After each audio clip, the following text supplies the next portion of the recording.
Supreme court আইনজীবী সমিতি নির্বাচনের প্রথম দিনের ভোট গ্রহণ শেষ হয়েছে। প্রথম দিনে 1771 জন আইনজীবী তাদের ভোটাধিকার প্রয়োগ করেছেন। আইনজীবী সমিতি মিলনায়তনে সকাল 10টায় প্রথম দিনের ভোট গ্রহণ শুরু হয়। দুপুরে 1 ঘণ্টা বিরতি দিয়ে বিকেল 5টা পর্যন্ত এই ভোট গ্রহণ চলে। সভাপতি, সম্পাদক সহ কার্যনির্বাহী কমিটির 14টি পদে নির্বাচন হচ্ছে। মোট 40 জন প্রার্থী এই নির্বাচনে প্রতিদ্বন্দ্বিতা করছেন। নির্বাচনে মোট ভোটার 11,097 জন।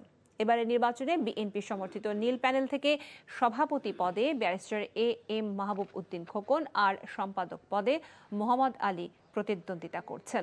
জামাত ইসলামী সমর্থিত সবুজ প্যানেল থেকে সভাপতি পদে আব্দুল বাতেন ও সম্পাদক পদে এম রেজাউল করিম খন্দকার প্রতিযোগিতা করছেন। আগামীকালও ভোট গ্রহণ অনুষ্ঠিত হবে।